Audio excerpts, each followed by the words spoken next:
All right, we're going to try this stool to see if I don't fall off. There we go. Yeah, no kidding, right? I'm almost as tall. I can look at you. One more book. I got 3-inch heels on in the stool. Well, good afternoon, everyone. Hope you are all doing well, and welcome to sunny Florida. Thanks for the weather, Mario. Yeah. Yesterday, we saw leadership and American exceptionalism on full display thanks to President Trump. I mean, think about it. President Trump, I don't even think, had finished the front nine before he successfully forced the Colombian president to take back their illegal immigrants. The days of America being walked all over are long gone, thanks to President Trump, which brings us here today to the Sunshine State, the home of the 47th President Donald J. Trump. Here, there is a prosperous economy, beautiful sunshine, and endless freedom. And why are we here in Florida? Because Florida was critical in delivering a decisive victory for President Trump and House Republicans. And tonight, we will celebrate that historic victory alongside of our president. We are in a very heavily Hispanic area with a very diverse culture. Broad and diverse coalitions that support the GOP America First vision. These coalitions support our agenda because we listened, and we are giving them what they want for them and their families. We put them and their families first, not illegals. We promised that if they gave us the majority, we would lower costs and make their communities safer. And I'm confident that President Trump and House Republicans will continue to listen and deliver on those promises, putting Americans first. And I'm so excited to work with the President, Chairman Hudson, and many others to grow our majority. I will now turn it over to our fearless chairman, Chairman Hudson. You don't have to stand on the box. Good. Thank you so much. I want to thank Chairwoman McLean for hosting this event. Thank you to Speaker Johnson. It is great to be here with all of you. It is the weather here is wonderful. Over the next few days, we'll be indoors. We'll be laying out our vision and our plans for 2026. And I can tell you, the NRCC, House Republicans, we're going to be on offense. We're already off to a strong start, delivering for the American people, passing important bills like the legislation to support women's sports and the Laken Riley Act. We will hold Democrats accountable for their out-of-touch votes. This last election, more Americans voted for a Republican for the House of Representatives.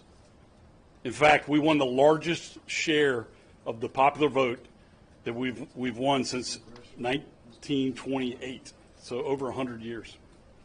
Republicans won the popular vote at every level, and President Donald Trump won all the swing states. Yet, thanks to Democrat gerrymandering in states like Illinois and New Mexico, and a mid-cycle redraw in New York, we still hold a slim majority. Despite the media narrative and a historic election cycle, House Republicans retained our majority. We flipped 5 seats with strong candidates who were a great fit for their districts, as well as the 3 seats we netted in North Carolina, I might mention. Gabe Evans in Colorado, he's Hispanic, former police officer, former Army helicopter pilot, ran on a law and order platform in a district that is racked with fentanyl deaths and crime.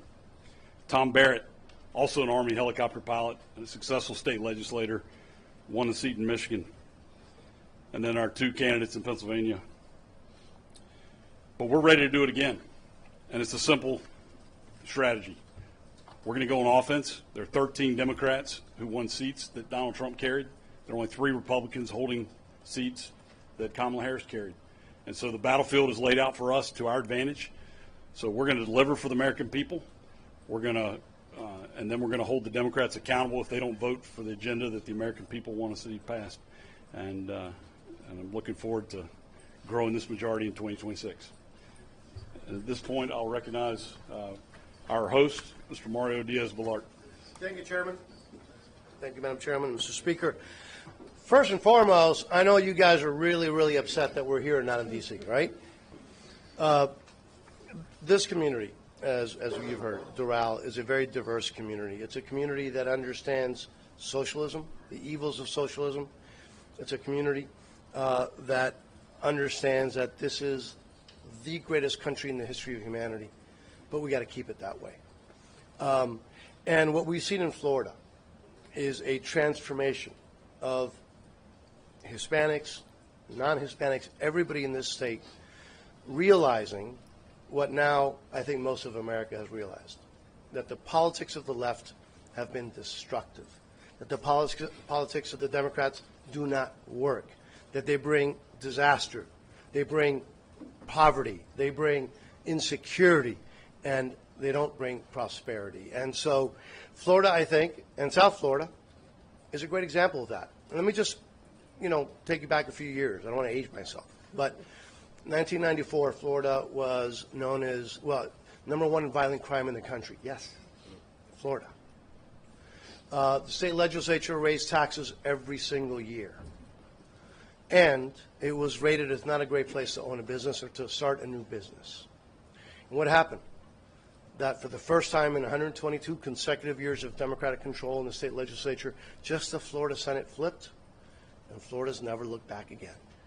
Florida, the people of Florida saved themselves, and now we are known as the free state of Florida, the prosperous, secure, wonderful place to do business, to raise a family, a place where the world wants to come to not only vacation but to live, and the world and the country wants to emulate.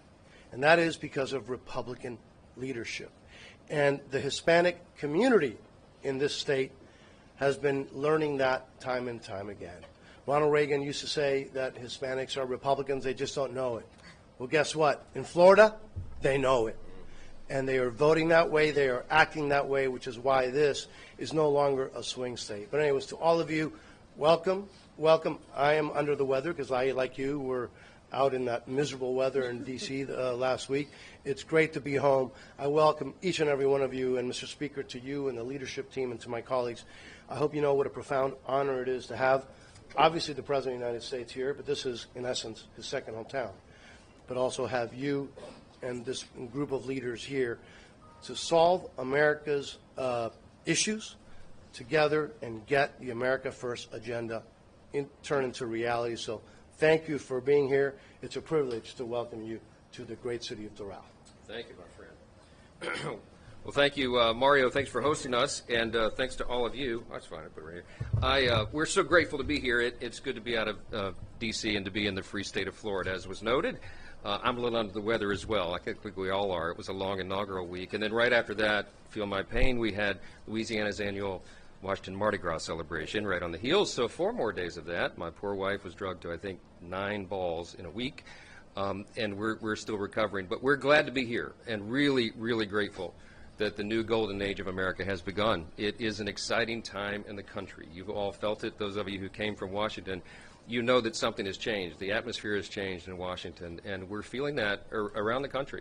I came down to Florida a day early and was meeting with friends of the party and donors and folks in South Florida, and they feel it here, as Mario said, just as we do all around the country. Something has changed because there's a new sheriff in town. And we're excited because we have unified government. We have President Trump back in the White House. The meetings began, the work began the day after inauguration. I was summoned there early in the morning on Tuesday and met Vice President J.D. Vance there and Leader John Thune in the Senate, my counterpart, and we went to work immediately, went to the Oval Office and sat with the President for hours, brought in our leadership teams who worked so hard to achieve this moment that we have now, unifying government to fix the country. And all that work has begun in earnest. We did leave it all on the field. This leadership team and all the House Republicans worked so hard to ensure that we kept our majority in the House. We believed that we would get the majority in the Senate, and we did. And we believed we would return President Trump back to the White House, and it happened. But we did, we all traveled endlessly, worked endlessly. I personally did over 350 campaign events in 250 cities in 40 states and logged enough miles to circle the globe 5.5 times. I keep saying that because I can't believe it myself, but that's what was necessary. And we got the job done. And so now we have to deliver on this agenda. Everything has changed. You've seen that the president has accomplished more in his first week in office than Joe Biden did for the American people in 4 years. And everyone's talking about it. The Democratic Party is in disarray. They have no obvious leader. They have no obvious vision or agenda. Their platform has to be rewritten whole cloth. And they don't exactly know how they're going to wander in this wilderness for the next couple of years. It's not just going to be a couple of years, though. It's going to be 4 years at least, and then more.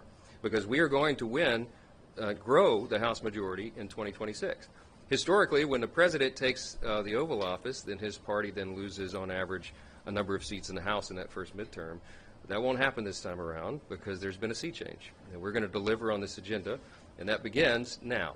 And so we're here for 3 days here at Doral International, President Trump's beautiful club here.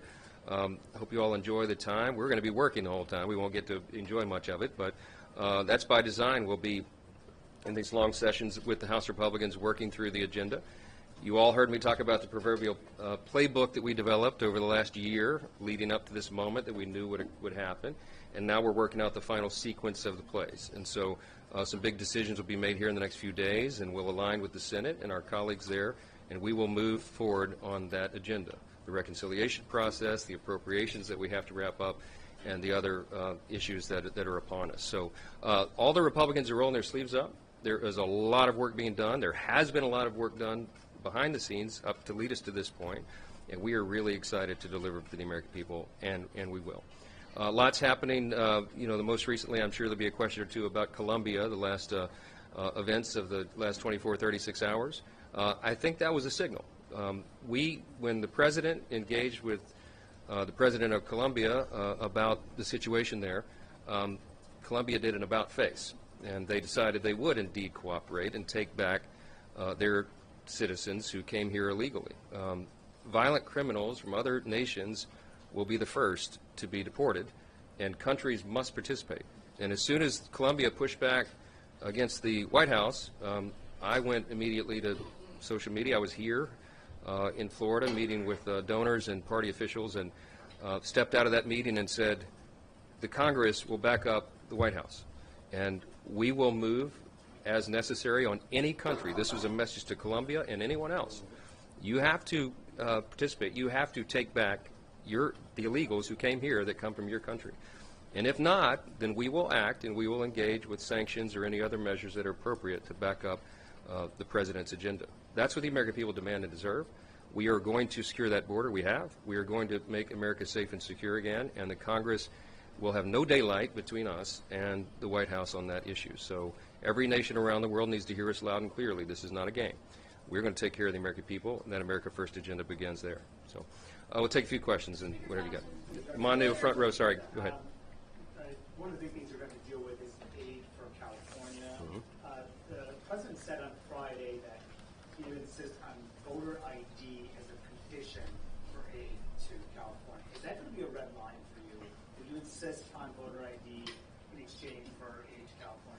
Yeah, we've got to work out the details of that. I have not spoken to the president about that issue since he said that. He'll be here tonight, of course, for dinner with us, and that's one of the topics of discussion. Listen, there are a lot of issues going on in California, and we have been lamenting the lack of voter security there for some time, election security. We were deeply concerned about it in this last election cycle, and we saw 3 of our seats, frankly, slip away from us in the weeks that it took to continue counting ballots in California when seemingly every other state and nation in America can get it done. It's inexcusable. Gavin Newsom provides, I think, such a lack of leadership there in so many ways, and it was highlighted by the disaster with the fires. It's so heartbreaking that California citizens are suffering because of the lack of state and local leadership on those issues. They did not manage the forests well. They did not manage the water well. And everyone knew for decades that the eventuality that we've seen over the last couple of weeks here since the fire disasters began was foreseeable. They assumed the risk because of their crazy far-left policies. So we've talked about conditioning the aid that will go there to policy changes. I think that is a common sense notion that is supported by the vast majority of the American people who do not want to subsidize crazy California leftist policies that are dangerous for people. And Now, what the terms are and the details of that we will be working out. But entwined in all of that is the concern about election security in California. And voter ID is a matter that, again, comports with common sense that most American people see the value in. And it's be something we'll be trying to advance. Over here. Yeah. Do you see President Trump negotiating with Maduro, or Maduro will not have the opportunity to negotiate, or rather accept the terms in regard of the migrants? And the second question is whether this conversation with Bukele means that the president of El Salvador is going to receive members of Tren de Aragua TDA expelled from the United States in his prisons?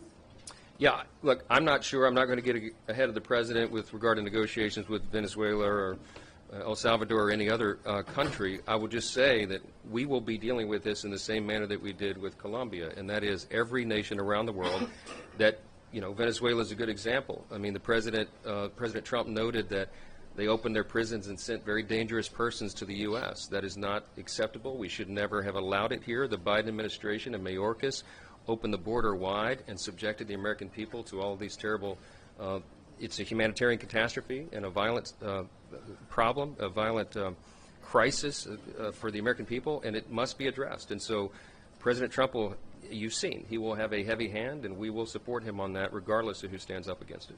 Mr. Speaker? Yeah, go ahead. Yeah. Yes, Mr. Speaker. It's been a busy week, as I said before, with President Trump. We've seen him fire some inspectors general today, and also he's made comments and an executive order about FEMA, saying that perhaps it shouldn't even exist. Can you comment on the idea that states should do more, and do you think FEMA should exist? And the inspectors general, is that a legal action, and is it a good one? So I have some expertise with FEMA. I'm from Louisiana. We're a disaster-prone state, as is Florida, and we have a lot of experience with that. In my experience, it is very often the case that local workers, people who are working through FEMA, do a pretty good job, but often it's the leadership at the top that can affect the outcome of how a disaster is handled. There's been a lot of frustration, of course, over the last 4 years with how FEMA has been handled, and I think the President is right to assess that. I think we are entering a new era of government, and that is when the President says he wants to make the government more efficient and effective, and we say we want to limit the size and scope of government, it means that everything is on the table for reevaluation. This is a new moment for us to reevaluate everything that the federal government does. And FEMA is in the crosshairs, pardon the expression, because they're in the microscope, because these disasters are front and center for the country to review. And so I think that the task force that the President set up by the executive order is an appropriate step. I think that it's probably long overdue. It'll be a 6-month, 180-day evaluation with some very smart people in the room that have a lot of expertise and experience in dealing with FEMA, and I very much look forward to the outcome of that issue. I will tell you from my perspective, the state of Louisiana, again, having a lot of experience with this, we have the Governor's Office of Homeland Security and Emergency Preparedness, we call it GOSEP, and they do an extraordinary job on a state level. They're very responsive to the people, and our people are very resilient, and they look to the state officials to handle that. FEMA has been a partner, but they probably could be a better partner. So we're going to withhold the final judgment on what the analysis is from that group, but I think the timing for that is important, and we support the President's initiative, obviously, 100%, and we'll assist from the House Republicans in any way that we can to contribute to that effort. With regard to the Inspectors General, the President will, my understanding is, he will be replacing those positions with new persons. And sometimes you need a fresh look. Look, we want to eliminate fraud, waste, and abuse in every way possible. The President's committed to that, and we are as well. The Inspector Generals, when they are working on all cylinders and to their top level of effectiveness, they can be a huge part of that. I think the President appreciates that, but sometimes you have to begin a new page and start with a fresh start, and I think maybe some new eyes, new voices will be appropriate at this time. Scott. Scott. Thank you very much. With these roundups and deportations that we're seeing in places like Chicago and around the country, are you concerned at all that there's a negative impact or unintended consequences as a result, specifically for folks like construction workers, people who are working in hotels, restaurants, people who sort of are the backbone of the economy that may be fearful to show up at work? Is that undermining the U.S. economy in any way? I hope not. I don't think so. I think you heard Tom Homan say very clearly in the last 24 hours The worst are first, and what he means by that is dangerous, violent criminals, and we know who they are. You've already seen them being rounded up and deported. That is the top and first priority of the federal government. The rest of it will be developed. I'm glad that we have a new Secretary of Homeland Security. I think Kristi Noem will do an extraordinary job in that position, and all the people that are being lined up have a very sober mind about this. They're very clear-eyed about what is required, what the American people demand and deserve, and frankly what they voted for in the election. They gave President Donald Trump a mandate to fix this problem. And no matter where I went around the country, border ranked in the top 1 or 2 issues everywhere, blue states, red state, everywhere in between.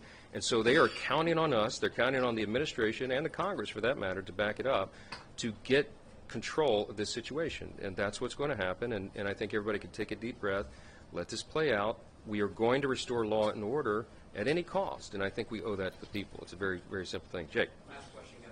Is it still your goal to have a budget through both chambers by February 24th? Yes. When we get back, the Budget Committee will be marking up, first week of February is the plan, marking up the budget to set the resolution to begin and unlock and open the reconciliation process. That will be where the lion's share of these campaign promises that we made are fulfilled.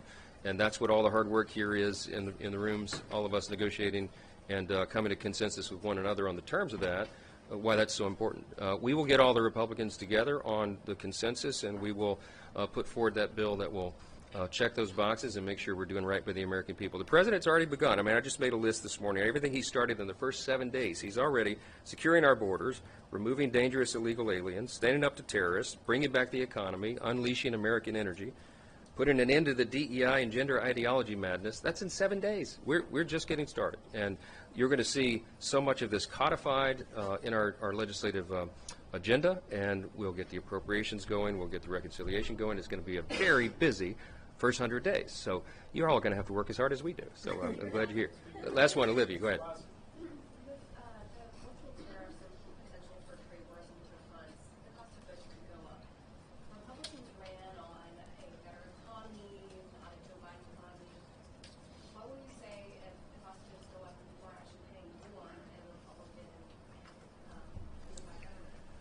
I'm not going to predict the outcome of, first of all, which tariffs will be enacted and how it will affect prices. We'll have to see. I think you're seeing a measured approach by the President. Tariffs clearly is going to be a part of the policy agenda from the White House. All of that, he's said to us, will be in the executive branch and not the legislative branch, so they'll have unilateral authority over it. But I think he's going to be wise in how he does that. I don't think you'll see across-the-board tariffs in whole countries or whole industries. I don't believe that's what will happen. I think he's going to deal with the unfairness that we see out on the world stage. China, for example, is a terrible trading partner. They abuse the system. They steal our intellectual property. They're now trying to get a leg up on us on AI, as you've seen in the last day or so. It's a serious threat to us and to our economy and our security in every way, and so the President takes that seriously, and I think that he will deal with that in an appropriate manner. Look, we're free trade advocates. But as the President often reminds all of us, it has to be free and fair trade, and we simply don't have that with some of the people, allies and adversaries around the world. So President Trump will be the great equalizer on that. We look forward to it. Thank you all for being here. We'll be talking with you next couple of days. Sorry, can you give us an opinion lastly on Gustavo Petro and what's going to happen with the flights, if they abide or not, if the Colombian government abides or not? You want to address that? Okay. Well, listen, he did an about-face very quick-like, and that was appropriate. And if he wants to send his own presidential plane to pick up his folks, we welcome that. It saves American taxpayers money. I think that's a great thing. And, I think other foreign leaders should take his cue and send their presidential planes and pick up their folks who don't belong here. We are happy to send them back. So I think it's a good trend. Thank you. Thank you. Good to see you all.